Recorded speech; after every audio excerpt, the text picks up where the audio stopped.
Assalamualaikum warahmatullahi wabarakatuh. Hari ini adalah tugas pekerti di hari pertama. Saya akan memaparkan mengenai strategi pembelajaran dan motivasi belajar yang disampaikan dalam workshop pelatihan keterampilan dasar teknik instruksional atau pekerti bagi dosen perguruan tinggi, di mana materi tersebut sudah dipaparkan oleh salah satu narasumber, yaitu Bapak Dr. Syihabuddin Said, MSI. Tujuan umum dari peserta workshop pekerti ini nantinya peserta diharapkan mampu yang pertama memahami dan mengembangkan strategi pembelajaran, yang kedua memotivasi diri dan mahasiswa untuk terus belajar. Jadi di pelatihan pekerti ini diharapkan para peserta nanti dapat mengembangkan dan memahami bagaimana strategi pembelajaran. Setelah memahami strategi pembelajaran, kemudian juga bisa memotivasi diri serta mahasiswa untuk terus belajar. Sedangkan tujuan khusus pembelajaran yang pertama adalah menjelaskan strategi pembelajaran di perguruan tinggi, yang kedua menjelaskan motivasi belajar di perguruan tinggi, yang ketiga menjelaskan tuntutan belajar di perguruan tinggi. Nah, pada sesi ini saya akan menjelaskan tentang apa itu strategi pembelajaran. Sebelum kita membahas mengenai strategi pembelajaran, saya akan paparkan terlebih dahulu apa itu strategi dan apa itu pembelajaran. Jadi strategi itu sendiri adalah pendekatan secara keseluruhan yang berkaitan dengan pelaksanaan gagasan, perencanaan, dan eksekusi sebuah aktivitas dalam kurun waktu. Sedangkan pembelajaran adalah proses interaksi antar mahasiswa dengan dosen, antara peserta didik dengan pendidik, dan sumber belajar pada suatu lingkungan belajar. Jadi diharapkan apabila seorang dosen atau pendidik sudah mengetahui dengan jelas apa itu strategi pembelajaran, maka akan ada suatu interaksi penuh dalam proses pembelajaran sehingga apa yang disampaikan dapat terserap sempurna oleh mahasiswa atau peserta didik. Sedangkan dosen itu apa sih? Dosen adalah pendidik profesional dan ilmuwan dengan tugas utama mentransformasikan, mengembangkan, dan menyebarluaskan ilmu pengetahuan dan teknologi melalui pendidikan, penelitian, dan pengabdian kepada masyarakat. Ini pengertian dosen menurut pasal 1 ayat 14 Undang-Undang Nomor 12 Tahun 2012. Jadi tergambar di sini bahwa tugas utama dosen adalah sebagai pendidik profesional, di mana pendidik profesional ini memiliki 3 kegiatan pokok, yaitu melakukan pendidikan ataupun pengajaran, melakukan penelitian, serta pengabdian kepada masyarakat. Jadi terlihat jelas bahwa dosen di sini bukan hanya sebagai pendidikan aja atau pendidik saja, tapi juga sebagai ilmuwan atau melakukan penelitian serta pengabdian kepada masyarakat. Lalu bagaimana kualifikasi seorang dosen? Nah, sebelum kita melihat bagaimana kualifikasi seorang dosen, kita akan melihat dulu apa sih mahasiswa itu. Nah, mahasiswa adalah peserta didik pada jenjang pendidikan tinggi. Ini menurut pasal 1 ayat 15 Undang-Undang Nomor 12 Tahun 2012. Lalu bagaimana standar seleksi mahasiswa? Dalam kitab Taklim Ilmu Taklim ada Dakau yaitu cerdas, kemudian ada Hirsun yaitu rajin, ada Istibarun yaitu sabar, ada Bulghoh yaitu biaya, Irsadul Ustadz yaitu petunjuk atau guru atau dosen, Tulu Zaman yaitu panjang waktunya. Jadi pembelajaran adalah suatu proses atau kegiatan yang sistematis yang bersifat interaktif dan komunikatif antara dosen, pendidik atau pendidik ya dengan mahasiswa atau peserta didik di kelas. Dihadir secara fisik oleh dosen atau pendidik atau tidak untuk menguasai kompetensi yang telah ditentukan. Jadi yang disebut pembelajaran di sini adalah sebuah proses yang interaktif dan komunikatif antara dosen dan pendidik. antara dosen, mohon maaf, antara dosen atau pendidik dengan peserta didik atau mahasiswa. Nah, dalam pembelajaran ini bisa dihadiri secara fisik oleh dosen, artinya memang ada tatap langsung, ada juga tidak tidak harus dihadiri oleh dosen, yaitu misalkan pada saat dosen berhalangan untuk masuk ke kelas, kemudian memberikan tugas mahasiswa untuk berdiskusi salah satu kasus yang ditugaskan oleh dosen tersebut. Nah, itu masuk ke dalam proses pembelajaran. Ini pengertian pembelajaran menurut Zainal Arifin tahun 2009. Sedangkan menurut Dimyati dan Mujiono, pembelajaran adalah suatu kegiatan secara terprogram dalam desain instruksional untuk membuat mahasiswa atau peserta didik belajar secara aktif. Artinya di pembelajaran menurut Dimyati dan Mujiono ini adalah pembelajaran bisa dilakukan apabila sudah tersusun terlebih dahulu, artinya sudah memiliki planning terlebih dahulu untuk suatu pembelajaran. Jadi dalam kelas itu mahasiswa nantinya akan menerima materi apa, bagaimana kemudian cara menyampaikannya, begitu ya. Kemudian kalau pembelajaran sendiri ya, ini adalah suatu sistem instruksional yang terdiri atas beberapa komponen yang meliputi tujuan, bahan ajar, mahasiswa atau peserta didik, dosen atau pendidik, meliputi ada metodenya, ada medianya, dan evaluasi yang dapat meningkatkan kemampuan kognitif, afektif, dan psikomotorik. Supaya mahasiswa didik menjadi lebih baik dalam komunikasi dan interaksi kepada dosen atau pendidik. Strategi pembelajaran adalah komponen umum dari suatu rangkaian materi dan prosedur pembelajaran yang akan digunakan secara bersama-sama oleh dosen atau pendidik dan mahasiswa peserta didik selama proses pembelajaran berlangsung. Kemudian kalau menurut Hilda, strategi pembelajaran adalah urutan atau pola perilaku dosen atau pendidik untuk dapat mengakomodasi semua variabel pembelajaran secara sadar dan sistematis. Jadi sebenarnya strategi pembelajaran ini merupakan gabungan dari berbagai rangkaian kegiatan, cara mengorganisasikan materi pelajaran mahasiswa, kemudian bahan pembelajaran yang menggunakan apa, peralatan dan waktu yang digunakan untuk proses pembelajaran itu tersusun lengkap di strategi pembelajaran. Jadi sebelum pendidik itu kemudian bertemu dengan mahasiswa di kelas, pendidik harus terlebih dahulu menyusun bagaimana perangkat atau instrumen ataupun rangkaian kegiatan yang akan digunakan di kelas dalam rangka memberikan materi pembelajaran di kelas. Strategi pembelajaran merupakan suatu prosedur pembelajaran dalam membantu usaha belajar, mengorganisasikan pengalaman belajar, mengatur dan merencanakan bahan ajar agar tercipta proses pembelajaran yang lebih efektif dan efisien. Jadi sebelum bertemu dengan mahasiswa di kelas, maka dosen atau pendidik terlebih dahulu harus menyusun sebuah instrumen begitu yang isinya adalah strategi pembelajaran supaya apa? Supaya tujuan-tujuan dari mata kuliah tersebut dapat tercapai begitu. Kenapa perlu ada strategi pembelajaran? Nah, pendidikan merupakan sektor yang sangat menentukan kualitas suatu bangsa. Kegagalan pendidikan berimplikasi pada gagalnya suatu bangsa. Keberhasilan pendidikan juga secara otomatis membawa keberhasilan suatu bangsa.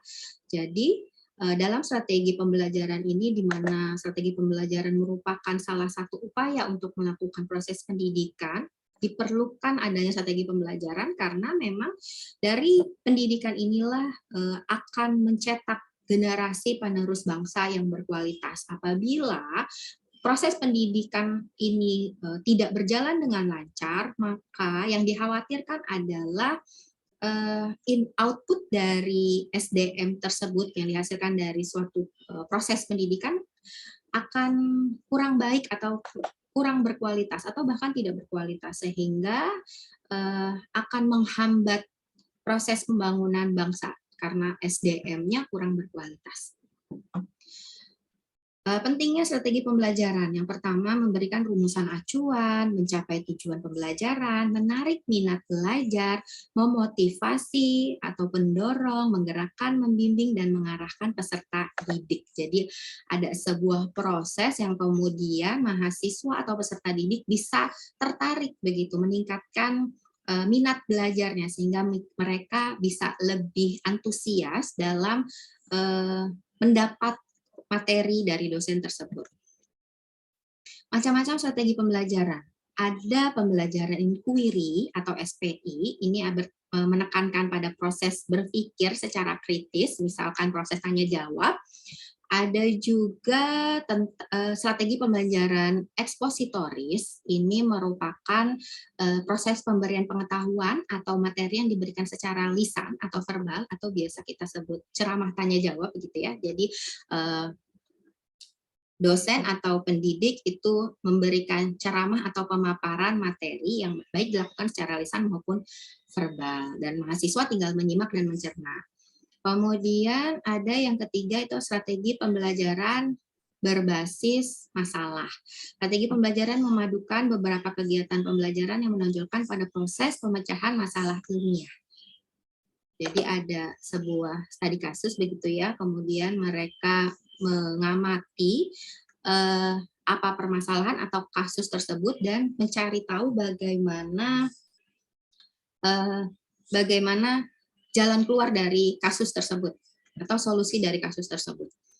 Dan yang keempat, ada pembelajaran kooperatif. Metode pembelajaran jenis ini termasuk dalam rangkaian kegiatan pembelajaran yang dilakukan oleh mahasiswa dalam kelompok tertentu untuk mencapai rumusan tujuan pembelajaran.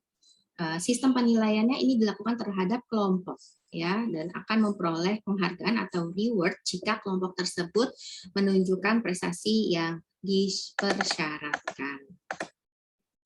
Yang kelima, ada yang disebut dengan keterampilan berpikir, ya, meningkatnya keterampilan berpikir atau SPPKB. Nah, strategi ini diterapkan untuk mengutamakan kemampuan berpikir mahasiswa. Nah, karakteristik dari proses pembelajaran. Ada yang disebut dengan interaktif, inspiratif, menyenangkan, menantang, memotivasi peserta didik untuk aktif, dan memberikan ruang yang cukup bagi kreativitas, bagi kemandirian sesuai dengan bakat dan minat.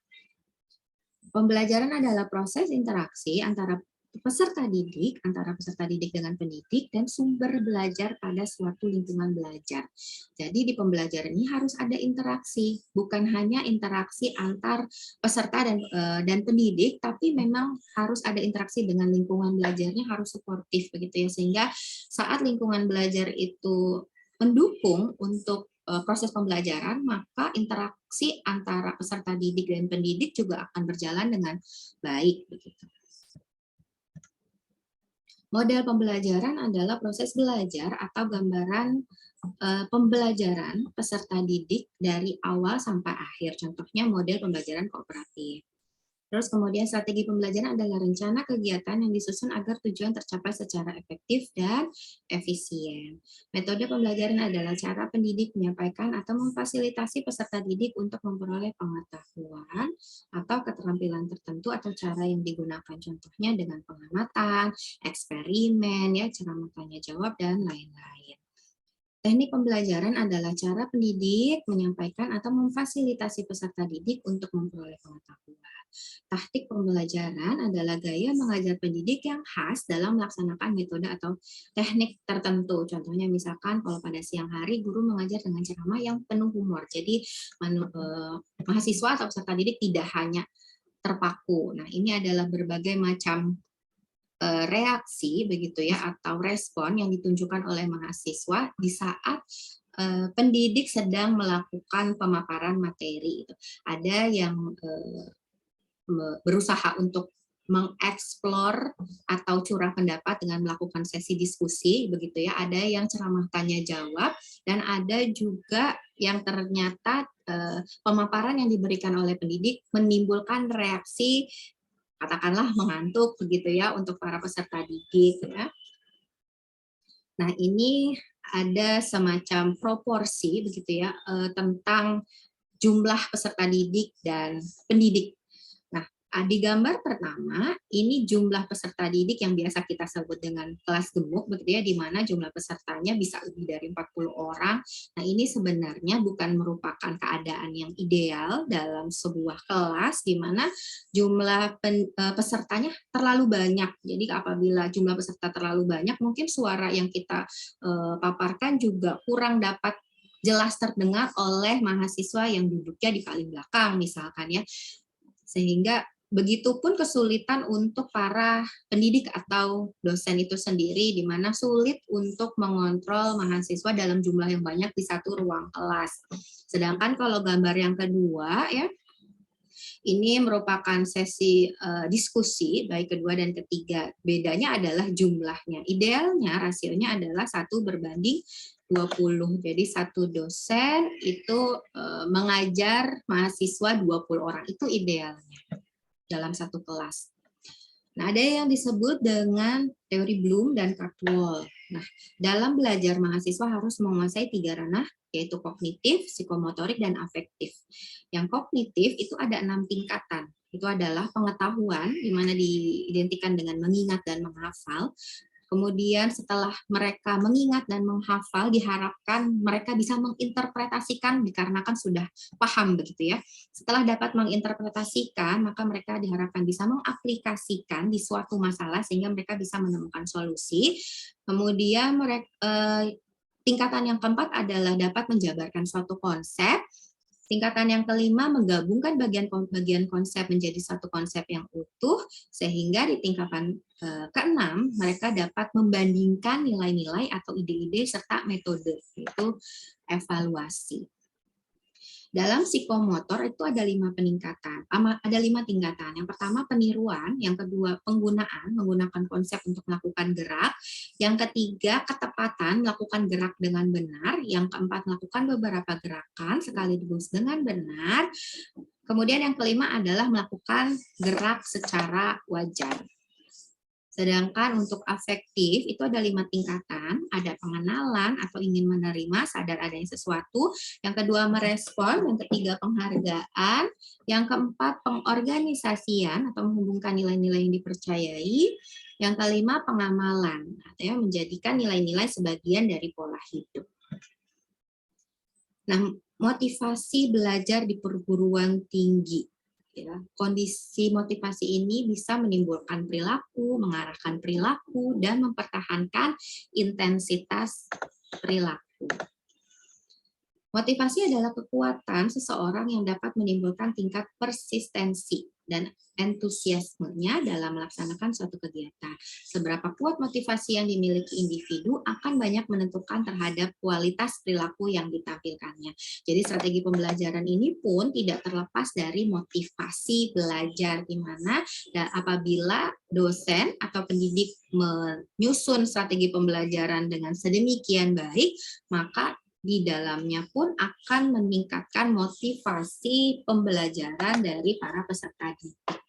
Di mana motivasi ini merupakan modal yang sangat penting untuk belajar. Tanpa ada motivasi atau ada keinginan, begitu ya, proses belajar akan kurang berhasil ya. Jadi kalau misalkan peserta didik tidak memiliki motivasi yang kuat atau keinginan yang kuat, maka minatnya juga kurang begitu kuat, sehingga proses pembelajaran tidak akan berlangsung dengan baik. Motivasi belajar merupakan suatu dorongan internal dan eksternal pada siswa-siswi yang memberikan semangat, perhatian, kemauan, keinginan, dan cita-cita. Jadi motivasi belajar sendiri ini bisa timbul dari diri sendiri ataupun lingkungan. Jadi kalau misalkan lingkungan yang mensupport, maka akan menimbulkan dorongan diri untuk bisa lebih semangat dalam belajar. Ciri-ciri motivasi belajar itu tekun menghadapi tugas, ulet, menunjukkan minat, lebih senang bekerja mandiri, cepat bosan pada tugas, dapat mempertahankan pendapatnya, tidak mudah melepaskan hal yang diyakini, senang mencari dan memecahkan masalah soal-soal. Analisa hasil kerja yang rendah, ini prestasi belajar rendah. Yang pertama, belum menguasai pengetahuan. Kemudian yang kedua, sifat atau struktur tugas yang sulit atau tidak menyenangkan. Kemudian konsekuensi negatif pelaksanaan suatu tugas dan jarang berlatih menggunakan keterampilan tersebut. Fungsi dari motivasi belajar yang pertama adalah motivasi itu merupakan suatu yang mendasar, yang harus ada ya. Jadi kalau misalkan tanpa ada motivasi maka tidak akan ada keinginan untuk menerima pembelajaran. Jadi proses pembelajarannya tidak berjalan dengan baik.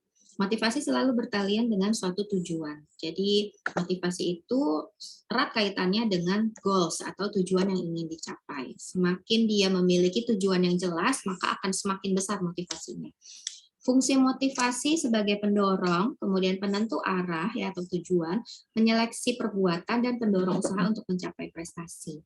Bentuk motivasi di sekolah ini berbeda-beda. Motivasi tidak timbul tiba-tiba, tapi harus ditumbuhkan oleh dosen atau guru. Cara untuk menumbuhkan motivasi yaitu memberi angka. Guru dalam hal ini memerlukan unsur objektivitas dalam memberi nilai, yang hendaknya angka tersebut mencerminkan aspek kognitif, afektif, dan psikomotorik.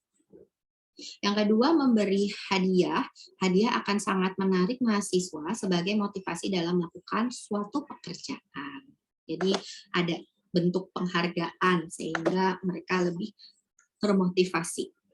Yang ketiga, adanya kompetisi, ya, jadi baik itu individu maupun belajar yang merangsang, individu maupun kelompok yang merangsang dan menguatkan motivasi belajar. Kemudian ada ego involvement, ini menumbuhkan kesadaran dalam diri mahasiswa agar merasakan pentingnya tugas sekolah. Yang kelima itu jangan lupa untuk memberi pujian. Nah, secara psikologi ya, seorang pasti akan lebih senang dipuji daripada dilecehkan. Oleh karenanya, apabila siswa tersebut atau peserta didik sudah melakukan suatu hal yang ditargetkan, maka kita sebagai pendidik atau dosen tidak boleh lupa untuk memberikan pujian, karena itu merupakan sebuah bentuk penghargaan yang bisa membuat mereka termotivasi. Teori motivasi, motivasi dan penguat. Skinner dan ahli teori tingkah laku mengungkapkan tidak perlu memisahkan antara teori belajar dan motivasi. Mahasiswa yang telah diberi penguatan untuk belajar, ya baik itu menurut dari nilai atau pujian, biasanya akan termotivasi. Hadiah dan penguatan tidak ada jaminan apakah hadiah akan menjadi penguat yang efektif, karena sebagai penguat ditentukan oleh pribadi dan situasi. Nilai penguat dari hadiah tergantung pada banyak faktor. Jadi sebenarnya sih hadiah dan penguat juga bukan merupakan jaminan 100% membuat mahasiswa termotivasi begitu ya, tapi setidaknya ada upaya dari para pendidik atau dosen untuk memberikan sebuah penghargaan kepada mahasiswa yang berprestasi. Kemudian teori atribusi, ini mencari penjelasan dan metode, mencoba untuk mengerti mengapa seorang memberikan alasan, terutama jika seorang mengalami kegagalan atau kesuksesan. Self-worth atau menghargai diri yang sendiri. Jadi teori ini menggabungkan komponen motivasi dengan persepsi yang menyebabkan sukses dan gagal. Menurut Carl Ransom Rogers, yang terpenting dalam proses pembelajaran adalah pentingnya pendidik memperhatikan prinsip pendidikan dan pembelajaran, yaitu menjadi manusia berarti memiliki kekuatan yang wajar untuk belajar. Peserta didik akan mempelajari hal-hal yang bermakna bagi dirinya. Pengorganisasian bahan pembelajaran berarti mengorganisasikan bahan dan ide baru sebagai bagian yang bermakna. Belajar yang bermakna dalam masyarakat modern berarti belajar tentang proses. Menurut teori Maslow, orang dimotivasi oleh kebutuhan, ya, atau ketegangan yang diciptakan oleh kebutuhan untuk bergerak. Motivasi berprestasi, ada beberapa orang yang berambisi dan bekerja keras untuk mencapai kesuksesan. Kemudian bagaimana kompetensi dosen yang perlu dikembangkan? Yang pertama, kemampuan menguasai struktur dan konten mata kuliah, bagaimana membelajarkan mahasiswa tentang konten mata kuliah yang disesuaikan dengan karakteristik konten itu sendiri dan karakteristik mahasiswanya. Jadi dosen di sini pun harus dapat mengenali apa potensi ataupun karakteristik yang dimiliki oleh mahasiswanya, sehingga pada saat proses pembelajaran akan berlangsung dengan baik karena dosen sudah mengenal bagaimana karakteristik dari setiap masing-masing peserta didik. dalam satu kelas. Kemudian yang ketiga, dosen mengenali pengetahuan tertentu untuk mengajar. Tentunya dalam memberikan pembelajaran, pendidik atau dosen sendiri harus memiliki pengetahuan yang baik begitu ya tentang mata kuliah yang akan diajar. Seorang dosen dapat mensintesis dua pengetahuan, baik materi dan pedagogik dengan cara analogi, ilustrasi ya, kemudian contoh, penjelasan, demonstrasi, strategi dan memprediksi kemampuan serta kesulitan yang mungkin dialami oleh mahasiswanya. Membangun lingkungan belajar positif agar motivasi belajar meningkat. Pertama, mengatur iklim belajar, buat perbedaan dari sejak awal pertemuan. Jadi pada saat awal pertemuan, biasanya kan dosen atau pendidik menjelaskan bagaimana RPS-nya ya, atau rancangan pembelajaran satu semester, kemudian bagaimana tata tertib di dalam kelas gitu dalam proses pembelajaran. Kemudian mempersiapkan lingkungan fisik, sarana prasarana tentunya dalam proses pembelajaran membutuhkan media penyampaian begitu ya seperti infocus atau ruang kelas yang kondusif. Jadi kalau misalkan ruang kelasnya kondusif, mereka akan dengan nyaman menerima materi yang dipaparkan. Kemudian lingkungan sosial sekitar tempat belajar, mengajar dengan menghubungkan dunia ya atau menggunakan IT, mengembangkan strategi belajar yang mendaring dan menyiapkan kelas kecil dan kelas besar. ARCS model yang pertama itu adalah perhatian atau attention, yang kedua adalah relevansi, yang ketiga ada kepercayaan diri, dan yang keempat adalah kepuasan. Attention itu apa? Attention itu adalah perhatian yang ditimbulkan oleh elemen yang baru, aneh, kontradiktif, atau kompleks. Jadi kita dapat memberikan perhatian ke suatu hal atau objek apabila objek tersebut itu adalah baru ya, objek maupun subjek begitu ya, baru atau aneh atau kontradiktif gitu ya, atau kompleks.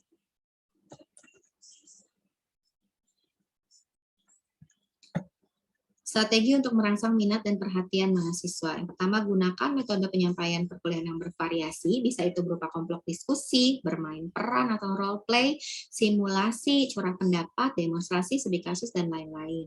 Gunakan variasi media, bisa berupa video tape, film, gitu ya. Bila tepat, gunakan humor dalam presentasi kuliah, gunakan peristiwa nyata sebagai contoh, dan gunakan teknik bertanya untuk melibatkan mahasiswa. Jadi dalam pemaparan tidak hanya berlangsung satu arah aja gitu ya, ada komunikasi dua arah. Relevansi hubungan antara materi kuliah dengan kebutuhan dan kondisi mahasiswa. Itu motif pribadi yang pertama, di mana kebutuhan untuk berprestasi, kebutuhan untuk memiliki kuasa, dan kebutuhan untuk berafiliasi. Yang kedua, motif instrumental, bahwa keberhasilan dalam suatu tugas adalah langkah untuk mencapai keberhasilan lebih lanjut. Nilai kultural, apabila tujuan yang ingin dicapai sesuai dengan nilai yang dianut oleh mahasiswa dan kelompok. Strategi untuk menunjukkan relevansi perkuliahan. Sampaikan apa kemampuan mahasiswa setelah mempelajari kuliah tersebut, menjelaskan manfaat keterampilan yang akan dipelajari, dan memberikan contoh latihan atau tes langsung. Kemudian yang berikutnya adalah kepercayaan diri atau confidence. Memperbanyak pengalaman berhasil mahasiswa itu juga bisa meningkatkan kepercayaan diri. Perkuliahan disusun dalam bagian yang lebih kecil, meningkatkan harapan untuk berhasil dengan menyatakan persyaratannya, memungkinkan kontrol keberhasilan, dan tumbuh kembangkan kepercayaan diri mahasiswa, serta memberikan umpan balik yang membangun atau konstruktif. Yang berikutnya adalah satisfaction. Satisfaction ini adalah meningkatkan kepuasan, di mana apabila mahasiswa tersebut puas tentang proses pembelajaran, maka proses pembelajaran itu pasti berjalan dengan baik. Strateginya bagaimana? Yang pertama, gunakan pujian, berikan kesempatan mahasiswa untuk mempraktekkan pengetahuan yang dipelajarinya, minta mahasiswa membantu teman yang belum berhasil, dan membandingkan prestasi mahasiswa dengan prestasinya sendiri di masa lalu atau standar lain. Pendekatan lain dalam membangun motivasi, pertama adalah keahlian, empati, entusiasme, clarity, dan cultural responsiveness.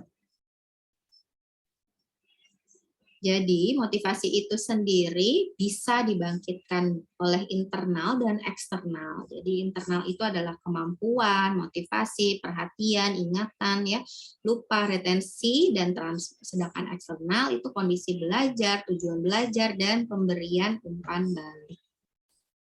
Jadi motivasi itu disesuaikan dengan kondisi bidang dan tingkat kesulitan yang dihadapi peserta didik, kemampuan yang dimilikinya, dan tujuan yang ingin dicapai. Tuntutan belajar di perguruan tinggi itu prinsip belajar, bahwa proses pembelajaran itu pasti sepanjang hayat, ya, selama kita masih hidup pasti akan ada yang namanya proses pembelajaran, baik itu formal maupun informal. Berpendidikan setinggi-tingginya untuk memaksimalkan pengembangan potensi diri guna kualitas pengabdiannya kepada Tuhan. Jadi pendidikan pun harus dicapai setinggi-tingginya, ya, ini dalam rangka untuk memaksimalkan potensi diri. Pendidikan di perguruan tinggi melibatkan suatu perpindahan menuju struktur sekolah yang lebih besar, lebih impersonal, lebih heterogen, serta bertambahnya tekanan untuk mencapai prestasi, untuk kerja, dan nilai-nilai ujian yang baik. Bahwa perguruan tinggi adalah pendidikan untuk orang dewasa. Dewasa itu merupakan kemandirian pribadi dan ekonomi, masa perkembangan karir, dan masa pemilihan pasangan. Zaman menuntut setiap individu melakukan perubahan yang baik sesuai zaman yang dihadapinya. Jadi tentunya, ya, yang namanya individu itu diharuskan untuk melakukan perubahan sesuai dengan perkembangan zaman. Jadi harus terus-menerus beradaptasi. 3 kegiatan utama di perguruan tinggi yakni pendidikan, penelitian, dan pengabdian. Pertama, menuntut kemampuan berpikir bebas, kreatif, dan inovatif, menuntut kemampuan berkarya dan mengabdi. Kemudian yang ketiga adalah menuntut karakter individu yang unggul secara intelektualitas, emosional, dan spiritualitas. Jadi tugas dosen itu sendiri memiliki kegiatan utama, ya, yaitu adalah pengajaran, penelitian, dan pengabdian. Jadi bukan hanya melakukan pengajaran di kelas, tapi juga melakukan penelitian dan pengabdian kepada masyarakat. Sedangkan mahasiswa dituntut untuk memiliki kekuatan, ya, kehendak atau the power of will, memiliki persistence atau ketekunan, dan memiliki keinginan. Jadi apabila 3 hal ini kurang dimiliki, maka kita sebagai dosen atau tugas dari tenaga pendidik adalah meningkatkan the power of will ini di setiap mahasiswa, serta memiliki persistence, meningkatkan ketekunan, dan memiliki keinginan. Sukses dalam belajar bila tujuan belajarnya tercapai, yaitu learning to know, learning to be, learning to do, dan learning to live together, atau kooperatif, ya, bahwa manusia itu tidak dapat hidup dengan sendirinya, pasti mereka tetap butuh untuk bekerja sama dalam mencapai tujuan.